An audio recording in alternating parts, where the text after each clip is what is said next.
out control, so much early aggression that is potentially coming out here from the Xin Zhao. And this feels like this is a Flash Wolves lineup to really speed up the pace of the game. They have been receiving physical damage, rush the early Seekers to give you a lot of safety there. But surprise, the bottom lane is on the top side of the map. Pallet is able to land a concussive blows. The knockout comes out. Pallet not able to connect, but it does force Hanabi to backstep. Now visible on the map. The exhaust coming out. One stack going to be there. Big Coral going to use the heal to get closer. 2 taps. Piercingly lit there on the top side. The TP coming in. Some of the spells were used to try and get that kill up towards the top side of the map. In that play, nobody saw it, but now the speed of the game is starting to ramp up as the Rip Tackle has been used on the top side. A few plays picked up by PVB. Of course, the more members here, the stronger the tower will be, but still going to try to cut through it. Those first 3 plays quite easy and rather just forced to back away in this trade. Yeah, in the meantime, Xiaoxi and Betty are working away at that turret. They will be the first ones to knock down a turret, grabbing that first brick for themselves, but despite the fact that Hanabi went down, this was not the most clean play here from Flash Wolves. You had to feel like running back into the Shroud with the calling active. He maybe could have just immediately flashed away, had enough health to survive any potential dive. Rather uses the teleport after Hanabi has already gone down instead of early. The team is starting to put a lot more pressure on the top side. Yeah, and the gunplay certainly is a little bit delayed, but should be okay. Huge chunk of damage there. Zuhao definitely going to try to find the kill here, but the body block on the Prey Seeker will stop anything from going down. Xiaoxi now Zero stepping forward. That's going to be Betty taken out. Huge damage coming in from the Aatrox. The Xin Zhao just deleted. Now going to walk forward. The point and click. The double kill coming through, though. In the meantime, on the bottom side, we have to get the replay. They have all 5 members here and in full control. A fight here could be risky. TP coming in. Betty immediately going to get targeted out. They know how good his Callista is. It's not going to get the chance to push a single button. The fight quickly going there. Flash Wolves with Hanabi trying to find the execution on the backside. Rather, in the midst of everybody, a lot of AoE damage in the silence because he heal up not enough to survive there in the midst of 5 on the side of PVB.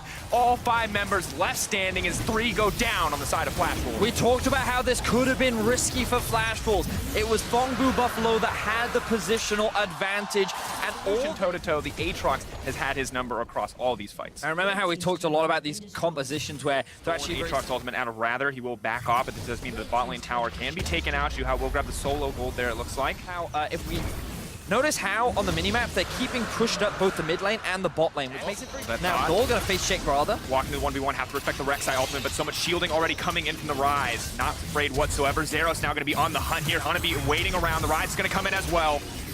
Darkened Blade, where's he going to go? Boogie now running, trying to make his way out of the team by Hanabi on the retreat as well. The Rek'Sai ultimate comes out. Null very much in danger here. Rather trying to find the kill, but he can't. Null outmaneuvering so far, forced to use the stopwatch. Betty now chasing down the fight. He's still alive. Betty untouched on the backside. Have to respect the Aatrox, but Flash Wolves are taking over the fight. That's 2 shutdowns coming in. Members may be willing to commit to the full fight, but I don't know if they have enough time to make it into this pit. 3K and dropping. The Baron should go to Flash Wolves. Can he find the Miracle Stealer?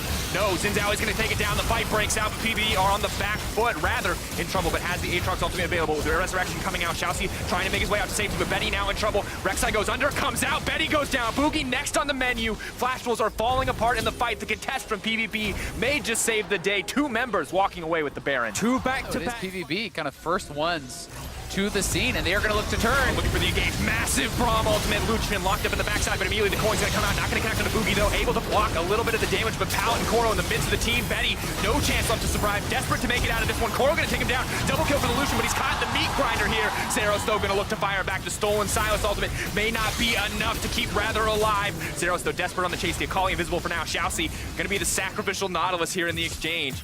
Fight as well, because at the beginning of the game, something we talked a lot about was both teams have strong solo laners that are going to scale up to be strong split pushers. Flash Wolves weren't confident committing to the fight, but now the re-engage coming out from Flash forward.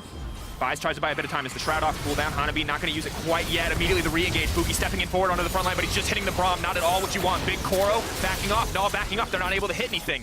They have to be careful. They're respecting the front line of Flash Wolves. They're respecting the dive potential. And it just means that they're absolutely getting destroyed. Big Koro looking to take control of this game. And we've seen this one before. Zeros tries to step forward. Big Koro, though, now the one in trouble. Flash Wolves immediately turn. A beautiful play. The Rek'Sai coming through. Big Koro. The GA being burned. Null now running for his life. They're going to focus on the 80 carry. They're going to take him down. And this time around, they're not looking to sacrifice anything for that Baron. Beautiful stuff from the Flash Wolves, taking their time, not overcommitting to the objective, and running the risk of this Rise, demolishing this team in the Baron pit.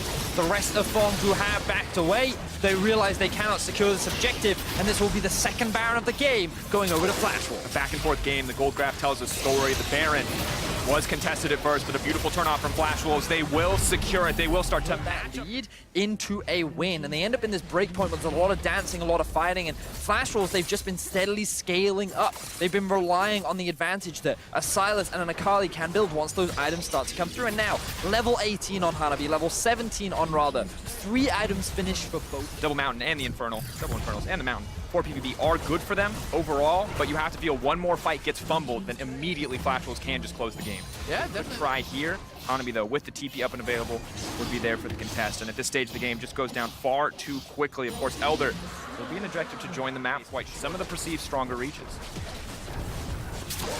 That said, however, rather taking away the ultimate and setting up for a fight, and you can see PVB not usually possible with long extended team fights where he is able to take the Aatrox ult. They're just very likely. We can get Let's go. TP coming in, the fight, the arena has been laid down. Boogie, though, stepping on the backside, has to be careful. Immediately, the Aatrox ult is coming out. Pallet blocking so much damage to the backline, unthreatened thus far. In goes Hanabi, he's trying to clear up some space. Goes Golden as well. Now it's been caught out. The Rise has been isolated. The shutdown is massive. Immediately, Flash will start to take control of the fight. All eyes on Big Coral, but Bougie is buying time for the rest of his team. Pallet now running for the hills, rather in trouble, but he has not gone down yet. The Rek'Sai ultimate stolen away. Most likely will be used to chase down Big Coral. He will fall in this fight if Rather wants to pursue. There it goes under, comes right back up. Easy kill for the side of Flash Wolves. And on the opposite side, PVB have fallen apart. Flash Wolves stacking up those spears on the Elder Dragon. This is going to be theirs, no problem. 2 stacks on the Elder Dragon, huge. Baron. We'll see if PVB is going to be able to actually set anything up to turn. We're going to see how a lot of immediate CC coming in. The GA is there, but it's not going to mean much. Zeros, will he try to go over the wall? Will they try to keep this fight going? Going to be the pick onto the jungler. Flash Wolves move right back into that pit. And with the jungler gone, the risk of a smite still has diminished as well. So PVB are just forced to play on the defensive. They're going to have to hold the line against an Elder Dragon, Baron empowered Flash Wolves who have managed to, even though the deficit, he's been very consistent in how he's been playing the Silas, along with utilize the split push power that their composition have, threaten all 3 waves rather than just 2, but they're committed to grouping up. And they're going to look to set up this siege in the mid-tier tower now. It is slowly going down thanks to the cannon minion, and Betty's getting a couple hits off. And you can see how hard it is for Aatrox to get damage down onto Betty. Such a tanky build, a lot of lifesteal coming in from the Callista. Mid lane breaks, that means the inhibitor will follow. All of PvP now forced to the bottom side just to defend one more. Breaking open that single inhibitor is going to give Flash Wolves a very large for PvP to even step forward and take down this empowered cannon minion. They're using everything they have, which includes a Rek'Sai Prey Seeker. All of the Q abilities between every champion on their team just to limit that one down, but the tower will break anyway, and Flash Wolves now barreling into the base, rather waiting on that flank, as you mentioned, Zale. Trying to find an option, see if this is going to be where PvP decide to engage. It only gets harder from here. Losing a second inhibitor would be disastrous. Xiaoxi, though, the member that has been picked out, Betty trying to reset the fight. Fate's call, will they keep going? Flash Wolves just going to back away. They know they have the advantage. They don't want to risk anything here. I feel like Flash Wolves, they've been playing the fights extremely well so far. They don't need to back off. Here we go. Hook goes in, not all can hit multiple members. Hanabi immediately into the backside, goes invisible. Big Coral not able to fight comfortably. Hanabi taking down Pallet. Flash Wolves are just rolling over PvB. Absolute dominance. Hanabi put down in the early game, but getting his vengeance in this final fight. Flash Wolves now poised to end the game. Slow and controlled, they found a way back. The triple kill for the Akali. Zeros doing what he can to survive, but it will not matter. Flash Wolves find their first win. Big pickup for the Flash Wolves.